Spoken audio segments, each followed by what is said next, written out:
guys hear me? No. I haven't had one of these in like, I don't know, 12 years. I was on stage a long time ago. Okay, bear with me. Just letting you all know right now, I am not a speaker. Anybody else as nervous as I am? Woo! All right. So when I was preparing this and going over it, like reading it for my husband and stuff, he's like, you need to just look up. Don't read it all. Take a breath. It's a conversation. But I'm letting you know right now, I'll probably read it all. So just again, bear with me. I write all right, but I don't speak so well. Anyway, okay.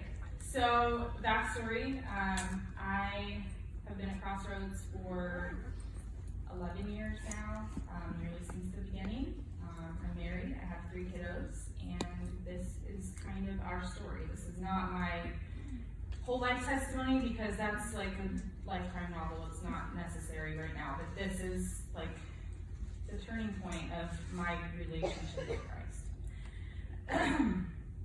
When I was a kid, a lot of my life was really uncertain. My parents got divorced when I was young, and I was insecure in a lot of ways with relationships and just life because I didn't know where things were going. But the one constant in my life was my grandmother. And she was this adult that unlike any adult that I had ever known. She played with me. She drew with me. We spent hours cooking in the kitchen and building fairy playgrounds out of sticks. And she was just this light in my life who taught me about joy. And it wasn't until I became an adult that I really learned where that deep-seated joy comes from, and that's from Jesus. So, the summer before I entered 4th grade, I remember spending a great majority of those Texas summers at my grandparents' house in the country. They had lots of acreage with a pond, and I remember drifting off to sleep at night listening to the frogs croaking, and it sounded like they had like the soundtrack to my life. And those are my most fond memories when I was a kid, was at their house in the country.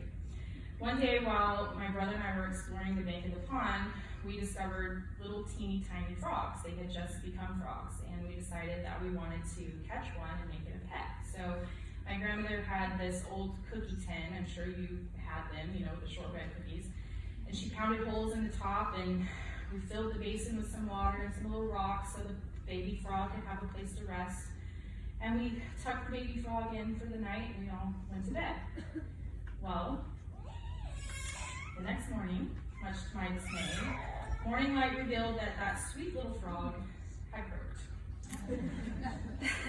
Bloated like a nearly popped balloon, this little undeserving frog had met her demise by way of drowning. I mean, really, who knew a frog would drown? But it did.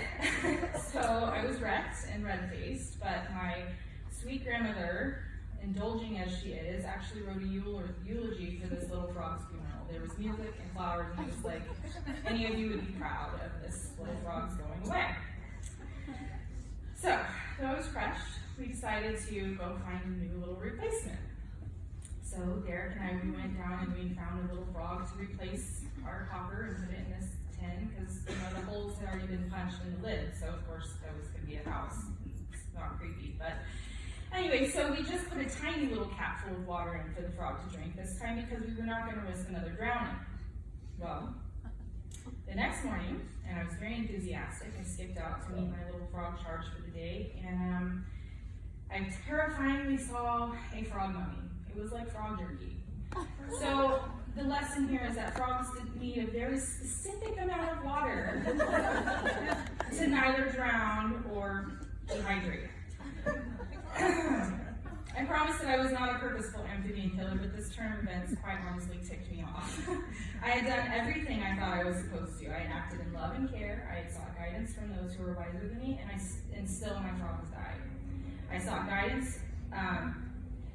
Still, it didn't work out the way I hoped. Hopper, our frog number 2, was not the proud recipient of a thoughtful farewell, and as my grandmother typically recounts with a giggle, I tossed that sucker into the pond like a frisbee and said, "Who wants a stupid old frog anyway?" While I'm sure that frog killer doesn't grace the testimony of everybody, I do believe that my frogs mirror so much of our plans in life, don't you think? We go after what we want, and sometimes we force it. Sometimes it falls into our lap, but often when done on our own terms, things just don't work out, even when you think you do everything right. Proverbs 16:9 has become my life verse. You can make all the plans that you want, but God will determine your steps. And I'm no theologian, and I'm not a Bible teacher, but I feel this in my soul. God wants us to move, but the ultimate goal is to move closer to Him. It's when your plans don't align with that goal, often your plans aren't going to work out like you hoped. Even if in the moment it seems circumstances are cruel or unfair, looking back, I can see now how so many of those most gut-wrenching moments were exactly what drew me closer to my Savior. Brent and I met on ChristianSingles.com. 2 years and one failed relationship into my living in LA. I moved here to pursue acting, which I was relatively successful at for a short time, but I wanted nothing more than to be a wife. And if you've ever worked in entertainment, you know it's not the place to find a Jesus-loving fella. So, Christian Singles it was. I wasn't raised in church, but I did fall in love with Jesus after attending youth group with friends at the age of 12. So despite many momentary lapses in judgment through college, I knew Jesus was my main man, and my future husband would have to love him too. So to the interwebs I went. But I'm cheap, so I waited for a free Valentine's Day trial. But with a quick search, our fates were sealed. So when Brent picked me up for our first date from my apartment in North Hollywood, I could kick my own butt for that. I was 23, don't judge me. He was quite handsome, but then he started driving and driving and driving and driving. And the exit of the freeway only for him to keep driving down a road where the street lights started to disappear as quickly as my cell service. And I know this because I was kind of covertly trying to dial 911 so he couldn't see because I was sure he was driving me to the middle of nowhere to murder me. And then we parked. And he came around to the side of my side of the truck, and he opened my door, and all I could think was, this is it. Jesus, I'm coming home. But then I saw the restaurant, Le Chien. Have any of you been there? It's literally in the middle of nowhere. And I lived in North Hollywood, where there's lights all the time. Anyway, in the middle of nowhere, but instead of murdering me, he bought me a $200 dinner, and we laughed nonstop for 4 hours. And he loved Jesus. So that was it. He would be my husband. When we decided to become parents, we thought it would be easy. Not the parenting part. We knew that would be a journey of trials and errors and celebrations and triumphs. But the getting there part, we thought that part would be easy. It took 7 months to conceive Charlotte, which I know now is a blink compared to some struggling to become parents, but at the time, it really felt like forever. My pregnancy with her was really hard, as I think a lot of pregnancies are, but the hardest part for us was the day that the doctor couldn't find her heartbeat. I was 20 weeks along, and I braced myself to become my worst nightmare. After an agonizing 2 days and an appointment with a specialist, our girl was declared perfectly normal and healthy. We rejoiced at this news, and we went merrily along our way thinking that we had received our hurdle as parents, because you just get one, right?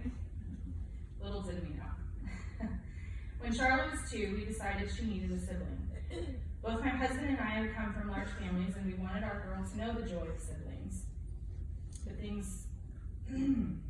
this time it was easy. We got pregnant the first month. But easy things don't always last. Maura was our first baby born in heaven. When I read back on my writing during that time, the most repeated word is agony. I had never in my life experienced pain like the pain of losing a child. I clung to the story of King David in 2 Samuel 12. Sorry, I can't see. Now I have tears in my eyes.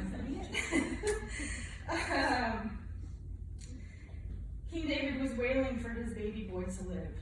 He protested and he pleaded and he begged with God to save his son, just as I had done on the couch in my living room as I felt our baby slip away inside him.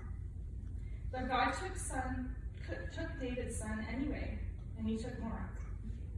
King David, however, he got off the floor and he praised God because he knew he'd see his son again in heaven someday, and that truth is the thing that got me off the couch and gave me strength every morning. For months, though, even while I was pregnant with Griffin, I couldn't imagine feeling joyful again. That joy my grandmother had talked about was gone. But eventually, as I felt Griffin begin to grow and kick in my belly, I felt the light of the Lord again, and this child, for whom we had prayed so many prayers, and God was giving me my desire of my heart. The night our first rainbow baby, as babies are born after loss are called, came into the world, I held him in my arms, and clearer than any human voice, I heard God say, "He is not your last." And for anybody who knew me before this time knows I didn't even want kids. I'm the oldest of 5. I thought I was done with babies, but to hear God say he's not your last was really shocking. Here was my son, not only maybe 8 hours old, and my perfect daughter at home with her papa.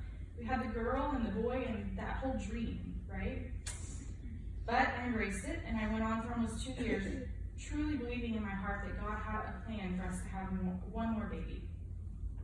Before we decided to get out of God's way in that path to a baby number 3, we steadied ourselves with the reminder that it had taken more than half a year the first time to get pregnant, and a loss the second time, so surely this time would have its bumps. We had no idea what that really meant. After 6 months, I finally got the coveted 2 peak lines, and I protected that secret for 3 days so I could reveal to my sweet husband the news in the grand way it deserved. I called my friend Tiffany, many of you know her, and asked her to document the secret reveal under the guise of family portraits. She agreed, and together we schemed this fun shoot to capture his expression whenever I told him that we were finally having another baby. Today, those pictures are still some of my most treasured images, even though what came next is really painful. The day after I announced to him, I started to bleed again. It was happening again, and I was so heartbroken.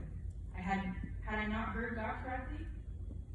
I clenched and I sat so still, and I willed it not to, and I prayed and I slept and I prayed some more.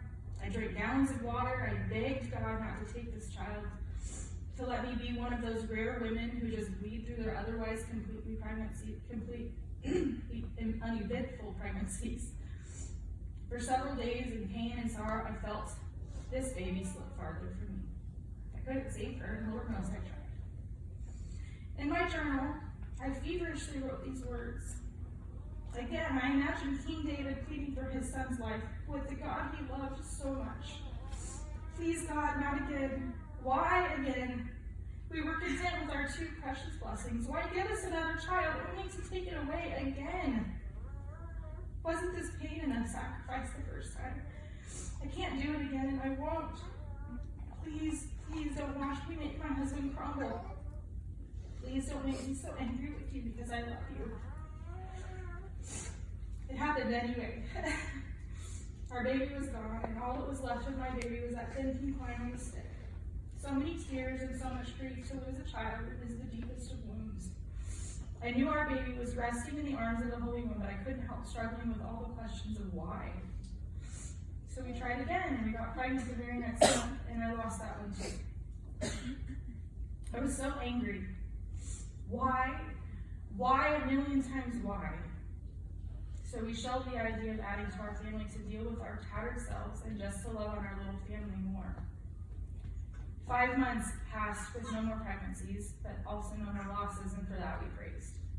During this time, Brent was really struggling with his own hurt, his own anger, doubt, frustration, and all of the above. Because for a man, that pain to not ever get to know your baby is really, really hard. Watching the rock of your home bear the weight of a million sorrows and trying not to crack, well, it was unbearable. I didn't know how to comfort him, and he didn't know why he couldn't fix me. So we prayed a lot. We asked for help from those wiser than us, and slowly, and with lots of help from our people, we lifted each other from the gutter. When the calluses on our hearts began to soften, we agreed that God had used our pain for his glory, that though we didn't understand any of it, we were stronger as a family than we had been prior to all of our losses. The strength and utter desperate reliance on our Savior is all we could cling to and all we had.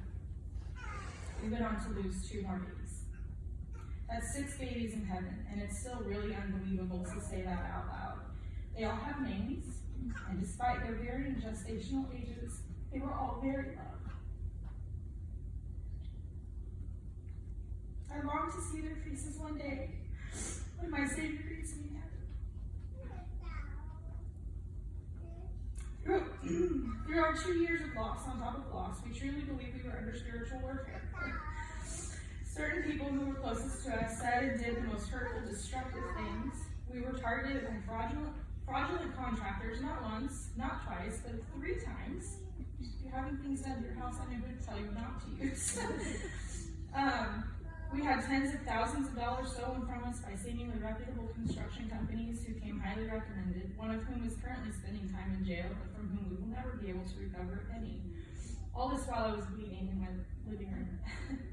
We faced turmoil within our family, deaths of very close friends and friends' babies, and a dramatic turn in Brent's battle with ulcerative colitis. We could not take anymore. I used to joke that when normal people said things like, "It's just a season," that they hadn't actually met us, because all our seasons were winter and we were really done. When I was preparing for this, a friend asked if I was going to speak on in relation to the book of Job, and I said, heck no, because it physically pains me to speak. It physically pains me to read Job. I can hardly even stand to read it, because all I can think about is how agonizing our 2 years were, and we weren't even destitute with boils, so who are we to complain? But it was real, it was painful, and it was very sanctifying. God does really great things with broken people. And our redemptive moment came in July 2017. I was pregnant again. This is really awful to say, but I wasn't joyful this time. I was guarded. By this point, we knew how things go. You enjoy the life for what little time you have, and then you let it go. But this time it didn't end. 14 weeks passed and the second trimester began the week before my 35th birthday. We decided to celebrate my birthday with friends and family in Vegas, because that's where you go with family. We would eat good food and see shows and really experience Vegas family style. Except that first night I started to bleed again. Panicked, but knowing what happens next, we left the kids with friends while we headed to the hospital, where for 8.5 hours we sat in hard chairs in loud rooms, terrified as I bled heavily. It was the most excruciating 8.5 hours of my life. Then the light. One sympathetic soul of a doctor took my case when others would not, because 14 weeks is not a viable pregnancy. But this man knew I needed to see if my baby was alive. And he showed me on the screen that there was still a flicker. She was alive, she had a heartbeat, and I had a large subchorionic hematoma and pulsing dysplasia. So, as soon as we could make the 4-hour track back to LA, I was to be on complete bed rest with a toddler and a preschooler, with our house under construction. And here's the really fun part. Our house had been demoed, so our entire family was living in our living room with access to a bathroom, a tiny portion of our kitchen, a bed, and no backyard, with a toddler and a preschool. So, if it was not for this village that's right here, so many of you brought meals and took my kids and loved on us during that time. A small group came and cleaned my tiny little shoebox of a house. I'm pretty sure I would have gone absolutely crazy. These are the hands and feet of Jesus. In March, our house was complete-ish. I was off bed rest and we were preparing to meet our newest babe in 5 weeks or so. She couldn't wait, so our little 5.5-pound baby girl came to us on her big sister's birthday. Our most perfect gift and reminder of the promise of God spoke over me in that same hospital 3.5 years prior. It's still really overwhelming to think back on the emotions of finally holding her in my arms. It took a good 6 months before I believed she was actually here to stay. I remember being paralyzed with fear at the kids' consignment sale, looking at the rows of the next sizes up, because I had gone there with the intent to buy sizes for the next season, but I couldn't bear the idea of what I would have to do with those clothes when she died. Because when you've been in a holding pattern of loss, it's really hard to believe when it's over. But that season was over. But a new one was just beginning. God was preparing us for a battle for which we would need his ultimate strength. Josephine was born with several health issues, the biggest of which revolved around her digestive system. This baby did not poop. Ever. She had one poop in her first weeks of life. And if you've ever had a newborn, you know they typically poop every 2 hours, not every 2 weeks. We can joke now that she was the perfect baby, but at the time it was terrifying because no one could tell us what was wrong. My baby, who I had waited and prayed and begged God for years, was wasting away. Her belly would bloat and her ribs would cave in while she was losing several ounces every day. When Jovi was 9 weeks old, I received a call from her pediatrician saying I needed to take her straight to the ER at CHLA. Some labs came back abnormal, and she needed to be admitted. I rushed her down and was quickly scooped up by nurses and a doctor talking about cytopenia and white blood cell counts, and I was so confused. 2 hours previous, she didn't poop, but what does that have to do with white blood cells? And then the word leukemia was thrown out. They believed my 9-week-old had leukemia, and we were being immediately admitted to the oncology floor. If you've never sat in a hospital room, hearing the mother next door to you wail because her 2-year-old just died, thank Jesus for that.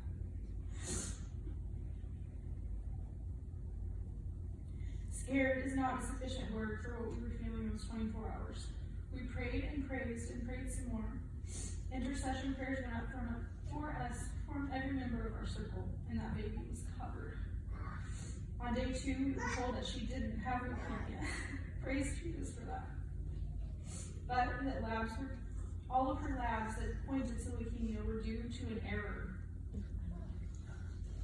But despite her not having leukemia, they were keeping her because so many of her other tests were abnormal. We spent 5 days at CHLA with every specialty department at the hospital poking and prodding her tiny body. We were told she presented like someone with cystic fibrosis. On another day, we were told she appeared to have a malrotated colon and possibly Hirschsprung's disease. All the time we were watching for symptoms of sepsis or enterocolitis. It was a lot for this non-medical mom to take in. Brent's mom flew in from Oregon to take care of Griffin and Charlotte so he could work enough to keep insurance and pay bills. The evening of day 5, we were unexpectedly discharged with 0 answers to what was actually going on with her body, and a fat bill for all the rabbit holes they dove down. We were very angry and very lost. Our baby was still hurting, and we were still hurting, and the people who were supposed to help us, they had failed. Now, almost 2 years of testing and specialists and medicines and therapies, and we still don't have a clear answer as to what's going on with Josephine. We know CHLA better than the doctors who work there, and my big kids now know the drill. Sit and be quiet for the appointment, and maybe you get to play on the playground before we leave. They've experienced more grief in their short years than many people do in a lifetime, yet they still find youth and joy in things like the playground at the hospital. They amaze me. Jo does finally poop on her own occasionally, but she still needs help much of the time. Her growth and speech are delayed. She has a PDA in her heart that they monitor, but right now our biggest concerns are her thyroid and her growth hormone levels for today. Who knows what tomorrow will bring? But we finally did get one clear answer. She does not have Hirschsprung's disease, so praise Jesus. Truth in the uncertainty is that God is already there and he knows her story. And Deuteronomy 31:8 tells us that with great truth. While all this was happening with Josephine, Griffin, our middle, started to have blood in his poop. I took him to see our GI, who was the only super helpful member of Josephine's medical team, and she believed he had polyps. We know the GI department really well.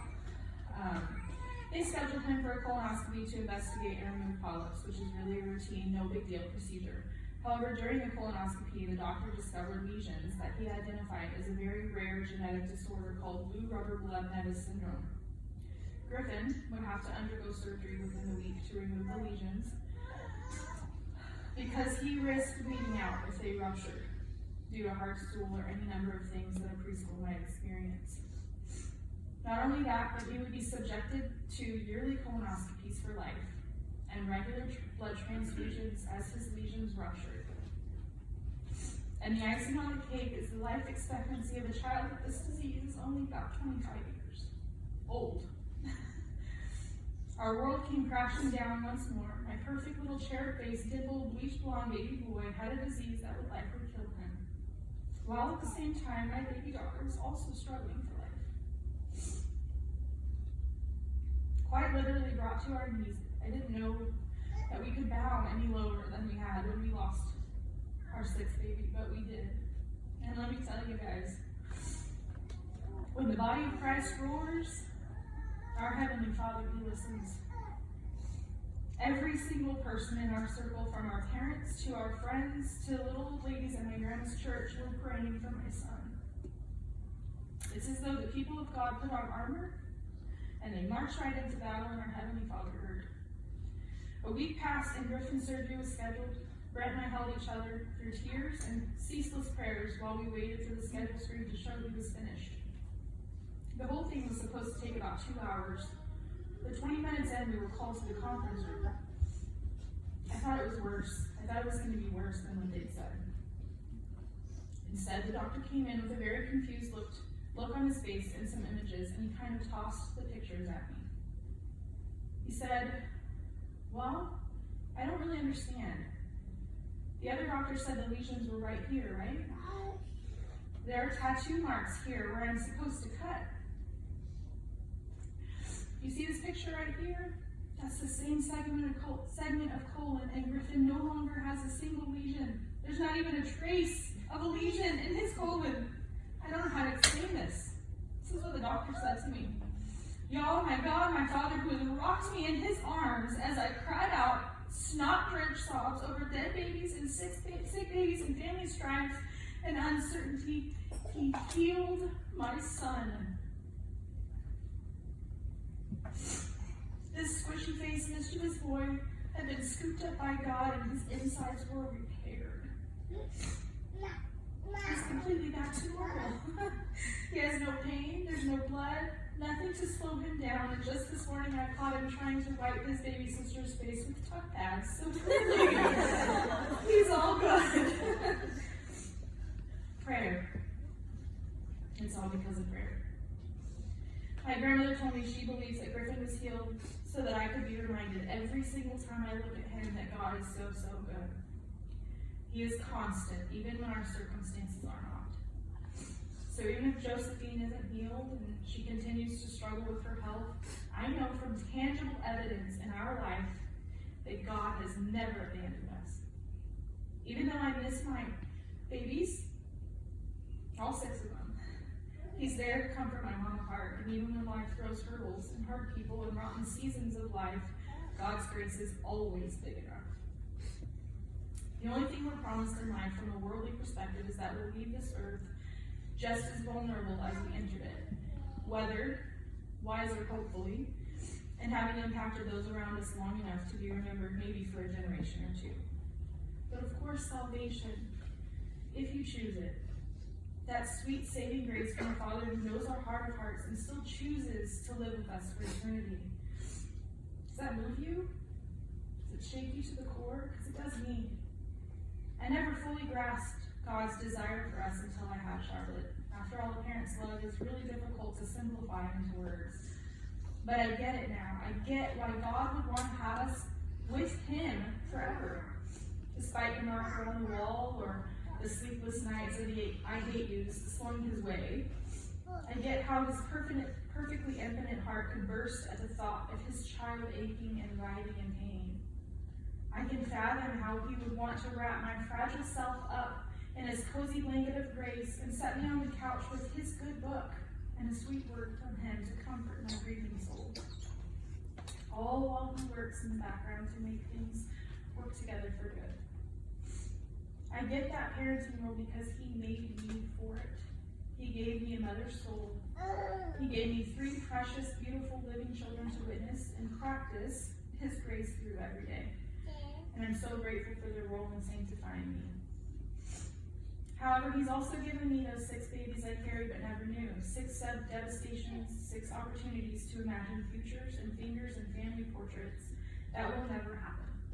6 losses that for a long time left me ever more confused about why God does or doesn't do the things that He does.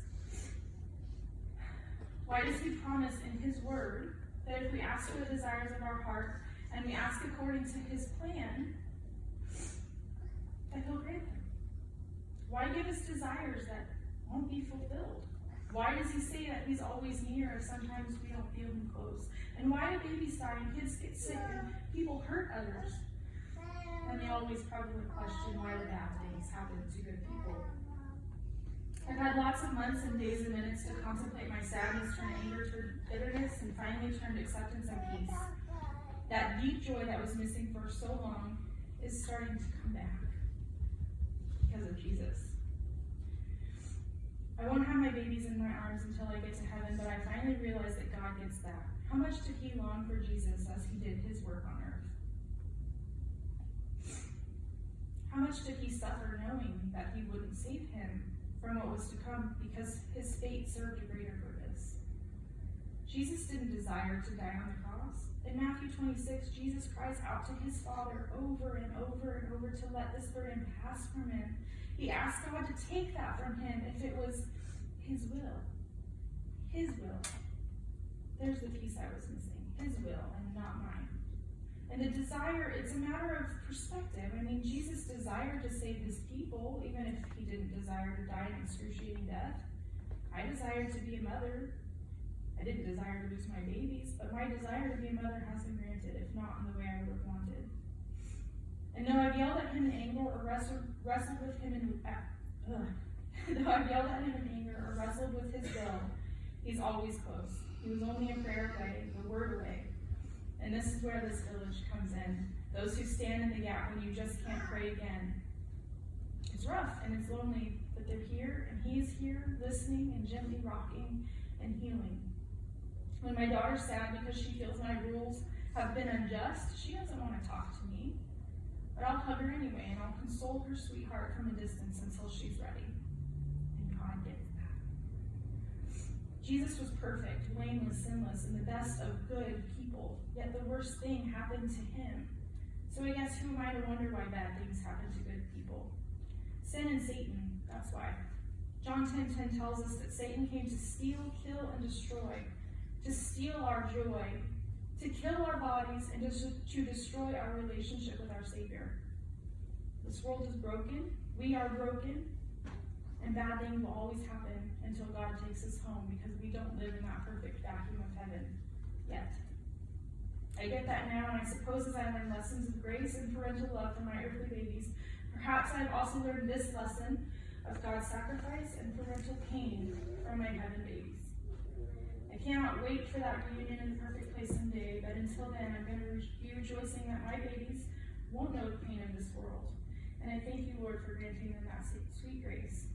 My faith never wavered, but my view of God's character had to take a roller coaster ride of emotions before I fully grasped his deep, unconditional, unwavering love for me.